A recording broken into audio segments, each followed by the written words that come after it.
বিশ্বনবী সাল্লাল্লাহু আলাইহি ওয়াসাল্লাম বলেছেন, আত-তাজিরুল আস-সাদুকাল আমিন মা'আন নাবিয়্যিন ওয়াস-সিদ্দিকিন ওয়াশ-শুহাদা'i ওয়াস-সালিহিন।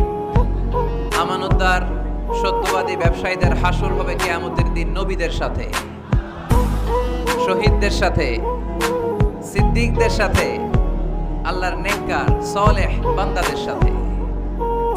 এজন্য ব্যবসায় উল্টাপাল্টা করা যাবে না।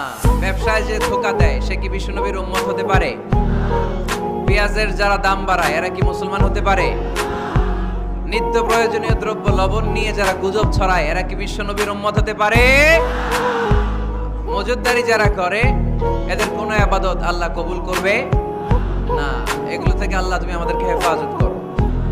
বিশ্বনবী সাল্লাল্লাহু আলাইহি ওয়াসাল্লাম বলেছেন, মান গাশশানা ফালাইসা মিন্না, who deceives us is not among us। যে আমাদেরকে ধোঁকা দেয় সে আমাদের উম্মতের অংশ হতে পারে না। মদিনার বাজার অডিট করতে গেলেন বিশ্বনবী মুহাম্মদ সাল্লাল্লাহু। মদিনার বাজার অডিট করতে যে বিশ্বনবী সাল্লাল্লাহু আলাইহি ওয়াসাল্লাম দেখলেন খেজুরের বাজার, খেজুরের দোকান, খেজুরের স্তূপ পড়ে আছে। এই স্তূপের ভেতরে বিশ্বনবী হাত ঢুকায় দিলেন, দেখলেন উপরে শুকনা খেজুর, ভিতরে ভিজা খেজুর। বিশ্বনবী বললেন, ভিতরে ভিজা কেন? সে বলল, বৃষ্টি হয়েছে। বৃষ্টি হইলে ভিতরে ঢুকলো কেমনে, উপরে নাই কেন?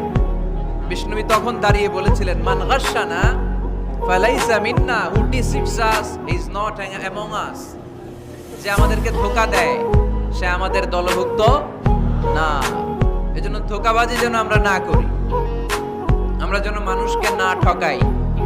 অন্যের জন্য গর্ত করলে আগে ওই গর্তে নিজেই পড়া লাগে, ঠিক কিনা?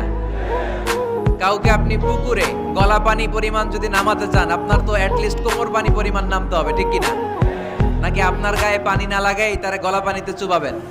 পারবেন?